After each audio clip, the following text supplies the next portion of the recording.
Yes. Next problem है T section. T section है, ये भीम भी सिंपली सपोर्टेड भीम है। स्पैन आके 8 मीटर दिया और भीम कैरी से UDL load, simply supported beam having a UDL load 1.5 kilonewtons per meter. Length on the entire span means total entire जो स्पैन है भीम का 8 मीटर्स पर यूडीएल लोड एक्ट होता है। ये कंडीशन पे हमें क्या क्या फाइंड आउट करना, बेंडिंग स्ट्रेस फाइंड आउट करना, compressive bending stress, tensile bending stress, maximum compressive bending stress, tensile bending stress find out करना। ओके, सेम फर्स्ट क्या है इसका इक्वेशन लिख लो by using bending moment equation, m by I is equal to sigma by Y, right. So हमें sigma लेने के बाद से क्या लेते हैं, sigma is equal to m by I into Y, m by I into Y. So अगर first हमें टेंसाइल फाइंड कर तो क्या आया था, इधर सिग्मा टी आएगा सिंपली। इसे इक्वेशन नंबर 1 बनाओ। नेक्स्ट ये क्या होगा, टेंसाइल स्ट्रेस होगा मैक्सिमम, मैक्सिमम कंप्रेसिव स्ट्रेस क्या होगा, sigma C is equal to m by I times Y C, means from bottom to neutral axis, ये हमको न्यूट्रल एक्सिस है तो क्या आएगा, perpendicular distance, tensile perpendicular distance, from top to neutral axis compressive perpendicular distance. ये दो values हमको difference आते हैं, बाकी का m बाई आई सेम रहेगा। इसे इक्वेशन 2 बनाओ। अब हमें tensile stress compressive stress find out करना बोले तो ये मूवमेंट फाइंड आउट करना, movement of inertia find out करना। नेक्स्ट हमें क्या फाइंड आउट करना, वाई टी और वाई सी फाइंड आउट करना। तो फ्रॉम बेस से करेंगे सी जी तो क्या आएगा हमको फार्मूला, बेस से करेंगे तो क्या आएगा हमको फार्मूला, बेस से करेंगे तो Y bar is equal to Y T is equal to 2 sections only there.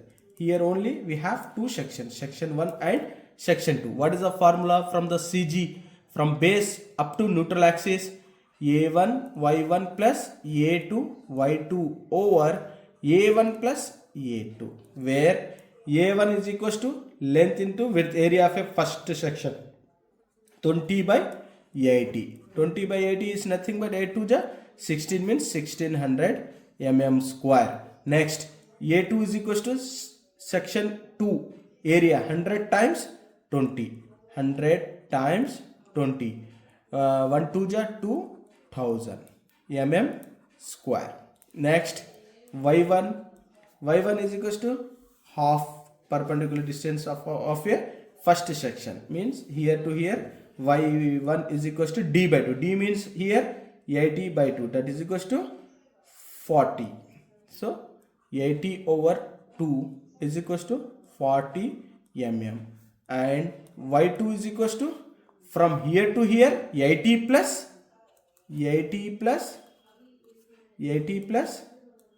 y2 is equals to 80 plus from base to here 80 and half means 20 by 2, means 80 plus 20 over 2, 80 plus 20 over 2 that is equals to 90 mm.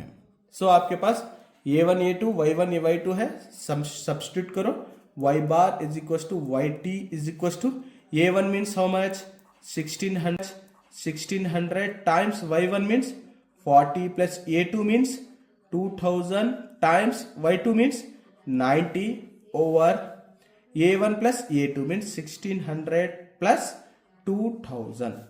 तो क्या आएगा हमको y T value, so 1600 times 40 plus 2000 times 90 over 1600 plus 2000, तो आपको overall value कितना आएगी 67.77 mm। So Y T आएगी, Y C मतलब Y bar is equal to Y C is equal to Y C, overall depth में से Y T minus कर डालना, means capital D minus Y T. Capital D मतलब कितना, यहां से यहां तक 80 plus 20 means how much 100 minus Y T value 67.77। देखो टोटल यहां से यहां तक ओवरऑल डेप्थ में से आपको वाई टी डिडक्ट कर डाले तो रिमेनिंग वैल्यू वैसी रहेगी। सो देयरफॉर 100 में से डिडक्ट कर दो ये 67.77, तो हमको आएगा 32.22 mm। हमको YT भी आ गया और YC भी आ गया, means perpendicular distance from the tensile and compressor, mean from bottom to neutral axis, from top to neutral axis. So next moment of inertia find करो। नेक्स्ट क्या है? Moment of inertia. Moment of inertia means capital I is equal to I1 plus I2 by using perpendicular distance. So two sections है इधर। First sections का क्या आएगा? I1 B1 D1 cube by 12, because rectangle में है। अगर circular रहता तो पाई में आएगा इसका, अगर हैलो रहेगा तो माइनस में आएगा। डिफरेंट सेक्शंस को डिफरेंट मोमेंट ऑफ इनर्शिया आएगा, right? B1 D1 cube over 12 plus A1 into YT minus Y1 bar whole square, okay, that is plus next second section का क्या आएगा? Moment of inertia B2 D2 cube over 12 plus A2 YT minus Y2 whole square. इसमें दो section रहने से हमको I1 I2 चाहिए, अगर 3 सेक्शंस रहते तो I3 भी आता था। Therefore I is equal to, similarly पूरे वैल्यू सब्स्टिट्यूट करो। इसका B1 D1 क्यूब कितना आएगा? 20 times 80 cube over 12 plus A1 already find out करें आप, कितना है? 1600 टाइम्स YT कितना है? 67.77 minus Y1 40 whole square plus B2 D2 cube by 12 means B2 means 100 base, इसका डेप्थ कितना है? 20 cube over 12 plus A2 already find out करें इधर, कितना है हमको? 2000 टाइम्स YT मीन्स YT कितना है हमको? 67.77 माइनस Y2 हियर 90। पूरे वैल्यूज ये सेक्शन में से और इधर फाइंड आउट करें ना, पूरे वैल्यूज इसमें सब्स्टिट्यूट कर दो। करने के बाद therefore I is equal to, direct ले लो आप, पूरा सब्स्टिट्यूट कर देंगे एक ही बार में। 20 times 80 cube by 12 plus 1600 times 67.77 minus 40 whole square plus I2 का कितना है value? 100 times 20 cube over 12 plus 2000 times 67.77 negative 90 whole square. तो हमको कितना आ गया? 31.42 times 10 to the power of 5 mm power 4, okay. हमको I आ गया। अब I है आपके पास, मूवमेंट फाइंड आउट करना। सो मूवमेंट इधर फाइंड आउट करेंगे। Movement simply supported beam having a UDL load, M is equals to, what is the formula? WL square by E8. So M is equals to, what is the W here? 1.5 kilonewtons per meters. 1.5 times L, how much? Length here 8 metres दिया है, से हमें mm में convert कर डालेंगे bye 8। और एक बात, ये W को भी मैं कन्वर्ट कर दिया, किस में से? किलो न्यूटन्स पर मीटर्स में से न्यूटन्स पर mm में कर दिया। Here 10 to the power of 3, here 10 to the power of 3 cancel होकर सेम आएगा, राइट? सो 1.5 भी हमको न्यूटन्स पर mm में आ गया, लेंथ हमको mm स्क्वायर mm में आ गया, राइट? सो देयरफॉर मोमेंट्स क्या आएगा हमको? हियर यूनिट्स न्यूटन्स mm में आएगा, newtons times mm। So 1.5 times 8000 square by 8, WL square by 8, तो क्या आ गया हमको?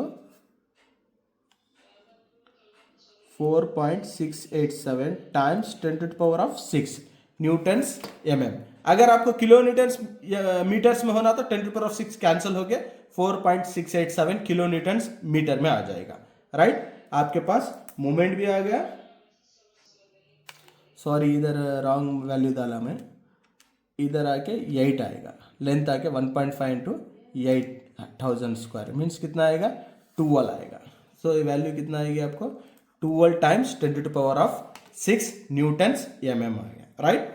सो अब हमारे पास पूरे वैल्यूज आ गए, मोमेंट आ गया, यस, मोमेंट ऑफ इनर्शिया आ गया, और YT आ गया, YC आ गया, राइट? सो अब हमें 2 कर देंगे। फर्स्ट इधर क्या करेंगे, maximum tensile stress, next maximum compressive stress, compressive stress, maximum tensile stress, maximum compressive. Maximum tensile means sigma t is equals to m by I into yt. Here sigma c is equals to same formula m by I into yc आएगा, इधर yt आएगा, here yc आएगा. From top से आएगा compressive, from base से bottom से आएगा tensile में, be due to simply supported beam having a UDL load. So sigma t is equals to, what is the m value, 12 times 10 to the power of 6 by what is the moment of inertia value, 31.42 into 10 to the power of 5. What is the yt value? Yt value is what? 67.77.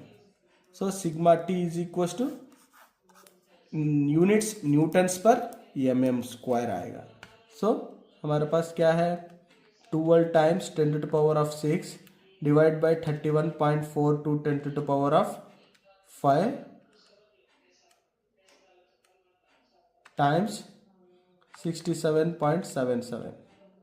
सो कितना आया हमको, 258.823 Newton's पर mm square. Next हमको क्या आएगा, sigma c is equal to same moment आएगा 12 times 10 to power of 6, same moment of inertia आएगा 31.42 times 10 to power of 5, but perpendicular distance change होएगा, फ्रॉम टॉप से आएगा up to neutral axis, how much, 32.22. Therefore sigma c is equals to, units is in terms of newtons per mm square. So हमें लेंगे value 12 times 10 to the power of 6 divides by 31.42 10 to the power of 5 times 32.22. So 123.055. Okay, तो आपको maximum tensile stress आपको 258.83 Newton's पर mm square रहेगा. Compressive bending stress आपको maximum 123.055 रहेगा. Bye using bending moment equation, different condition रहने से different formulas use करें. ओके, अगर कुछ डाउट रहा आपको, आप कमेंट में पूछ सकते हैं, राइट.